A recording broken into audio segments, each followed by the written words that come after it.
ലംഘിക്കുന്ന രീതിയിലുള്ള ഒരു പ്രയോഗവും ഈ ഗാനത്തിൽ ഉൾപ്പെടുത്തിയിട്ടില്ലെന്നും ഇൻഡസ്ട്രിയിലെ അസൂയക്കാരാണ് ഇത്തരം പ്രചരണങ്ങൾക്ക് പിന്നിലെന്നുമാണ് സന്തോഷ് പണ്ഡിറ്റിന്റെ നിലപാട്. പൂർവ്വമല്ല.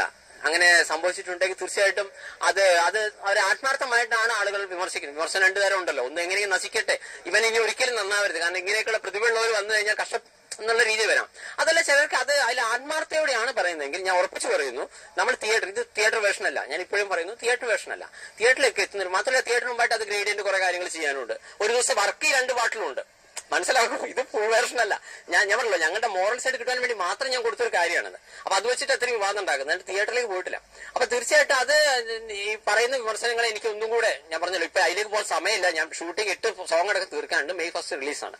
അപ്പോ അതൊന്നും കൂടെ ഞാൻ കണ്ട് കുറച്ചുകൂടെ നിങ്ങൾ പറഞ്ഞ പോലെ അങ്ങനെ ചെയ്തിട്ടുണ്ടെങ്കിൽ ബൈ ചാൻസ് സംഭവിച്ചതാണ്. കാരണം വെച്ചാൽ ഫിലിം ഡയറക്ട് ചെയ്യുകയും അഭിനയിക്കുകയും ചെയ്തത് ഞാൻ തന്നെയാണ്. അപ്പോ അവിടെ വിഷ്വലിൽ എവിടെയെങ്കിലും ഇത് വന്നിട്ടുണ്ടോ എന്നുള്ള എനിക്ക് അത്ര നോക്കാൻ പറ്റിയില്ല. പിന്നെ ഞാൻ കുറച്ച് നീളമുള്ള കുട്ടിയാണ്, ആ കുട്ടിയാണെങ്കിൽ കുറച്ച് ചെറിയ കുട്ടിയാണ്. അപ്പൊ ബാക്കിലൂടെയൊക്കെ വരുമ്പോൾ എനിക്ക് ഇവിടെ വിഷ്വൽ കാണുകൂടെ ചെയ്യുമ്പോഴേ എനിക്ക് അതിന്റെ അത് മനസ്സിലാവുന്നുള്ളൂ. അപ്പൊ ഇതെല്ലാം കഴിഞ്ഞ് എഡിറ്റിംഗിൽ വരുമ്പോൾ എന്താ വെച്ച് കഴിഞ്ഞാൽ, നമുക്ക് ഒരു സോങ് ഓപ്പറി എന്നുള്ള സോങ് എന്റെ ഓർമ്മയിൽ 5.5 മിനിറ്റ് സോങ് ആണ്.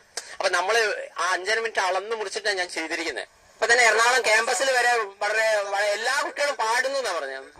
വിവാദങ്ങളും